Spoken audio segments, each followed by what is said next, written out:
ایک وہ لوگ ہیں جو جرم کا ارتکاب کرتے ہیں لیکن ان کو احساس نہیں ہے، وہ کہتے ہیں ٹھیک ہے زندگی گزار رہے ہیں، کوئی دین پر عمل کرو تو تب بھی ٹھیک، نہ کرو تو تب بھی ٹھیک ہے، اللہ کی مانو تو تب بھی ٹھیک ہے، نہ مانو تو تب بھی ٹھیک ہے۔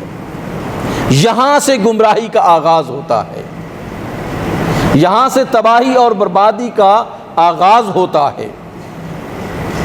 پھر انسان آگے جو ہے وہ تباہی اور بربادی اور حماقتوں کی طرف نکلتا ہے، اور پھر حماقتوں پہ حماقتیں کرتا چلا جاتا ہے، اور پھر اللہ کے نافرمان بندوں میں اس کا شمار ہوتا ہے۔ پھر آپ دیکھتے ہیں کہ چشمِ زدن میں ایک لاکھوں کروڑوں پتی شخص جو ہے وہ آپ کو گلیوں میں مانگتا ہوا نظر آئے گا، اس کے وسائل دنیا اللہ اسے چھین لیتا ہے، تباہ و برباد کر دیتا ہے اللہ سبحانہ و تعالیٰ اس شخص کو جو اپنی حماقتوں میں اتنا گھر جاتا ہے، تباہ و برباد ہو جاتا ہے کہ وہ یہ سمجھتا ہے کہ بس میں ہی ہوں سب کچھ۔ یہ جو تھا نا، یہ جو قارون تھا، یہ کہتا تھا کہ یہ میں جو دولت کماتا ہوں یہ دولت میری اپنی عقل کا ثمر ہے، عقل کی محنت کا ثمر ہے، اس میں خدا کا کیا تعلق ہے؟ اس میں خدا کا کیا تعلق ہے؟ میں محنت کرتا ہوں، میں ذہن لڑاتا ہوں، بزنس کرتا ہوں، کاروبار کرتا ہوں، بس مجھے ملتا ہے اور میں کماتا ہوں۔ یہ جب ذہن آ جاتا ہے، اللہ کو آپ اپنی زندگی سے نکال دیتے ہیں، اس کی رحمت جو آپ کے ساتھ شامل حال تھی اس کو نکال کر اپنے قواعد ذہنیہ پر جب آپ دار و مدار کر کے اللہ کو نگیٹ کر دیتے اپنی زندگی سے، یہ تباہی اور بربادی ہے۔ قوموں کی زندگیوں میں یہاں یہ جو نقطہ ہے، اس نقطے کو ہمیں سمجھنے کی ضرورت ہے۔ دیکھیں دنیا میں کبھی بھی ایسا نہیں ہوا کہ جن لوگوں نے اللہ کی اتباع کی ہو ان لوگوں کو اللہ نے عذاب سے دوچار کیا ہو، یہ نہیں ہے۔ جنہوں نے گناہ کا ارتکاب کیا اور پھر گناہ کرنے کے بعد فاستکبروا فی الارض، استکبار کیا، تکبر کیا، اور ایسا تکبر کیا جو اللہ کے مقابلے میں آ کے کھڑا ہو گیا۔ کہتا تھا نا انا ربکم الاعلی، فرعون کہتا تھا انا ربکم الاعلی، اور جس کے پاس دولت آتی ہے جب وہ اللہ کے راستے سے ہٹ جاتا ہے تو پھر وہ اس کی سوچ اسی طرف ڈائیورٹ ہوتی ہے، اسی طرف جاتی ہے۔ وہ کہتا ہے کہ میں تو اپنی محنت سے یہ سارا کچھ کرتا ہوں، اور جب وہ اللہ چھین لیتا ہے تو پھر اسے سمجھ آتی ہے کہ نہیں یہ تو سارا ادھر سے آیا ہوا تھا، یہ رحمتیں تو ادھر کی تھی، میں تو ایسے بھول میں تھا۔ لیکن وہ وقت پھر جب گزر چکا ہوتا ہے تو پھر اس کی ریمیڈی کوئی نہیں ہوتی۔ پھر اللہ جب ایک دفعہ فیصلہ کر دیتا ہے کسی چیز کا تو پھر وہ فیصلہ تبدیل نہیں کرتا۔ اس کا یہ اعجاز ہے کہ وہ فیصلہ تبدیل نہیں کرتا۔ ہاں آپ گناہ کے مرحلے میں ہیں اور شرمندگی محسوس کرتے ہیں کہ مجھ سے یہ غلطی ہو گئی ہے، تو پھر آپ ندامت کے، لجاجت کے، شرمندگی کے جب آپ آنسو بہاتے ہیں اور اسے ایک دفعہ آپ کہہ دیتے ہیں کہ تیرے علاوہ میرا کوئی نہیں ہے، پھر وہ اس کے دروازے کھل جاتے ہیں آپ کے لیے، وہ بند دروازے، وہ مقفل دروازے آپ کے لیے کھل جاتے ہیں۔ لیکن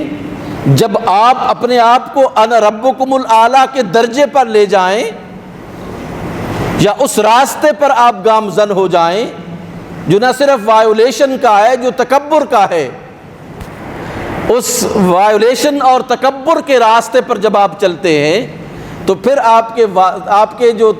راستے ہیں وہ مسدود کر دیے جاتے ہیں۔ اب آپ کو جب آپ لٹتے ہوئے، تباہ و برباد ہوتے ہوئے، پریشان حال ہوتے ہوئے جب اللہ کو یاد کرتے ہیں تو اللہ فرماتا ہے کہ پھر اب وہ وقت گزر چکا ہے، ہم تمہیں بھول چکے تھے جب تمہارے پاس دولت تھی، اقتدار تھا، تم وزیر اعظم تھے، تم صدر تھے، تم بڑے بیوروکریٹ تھے، تم بڑے بزنس مین تھے، تو تم نے سمجھا کہ یہ دولت میری عقل کی ہے، یہ عہدے کا حصول میرے عقل کا جو ہے وہ ثمر ہے، تو پھر کیا ہوا؟ تم ہمیں بھول گئے، کل تم ہمیں بھول گئے تھے، آج ہم تمہیں بھول گئے ہیں۔ اب جب کیا ہوا؟ جب موسیٰ علیہ السلام کے پیچھے آیا فرعون، آیا، موسیٰ تو گزر گئے کہ وہ رب والے تھے،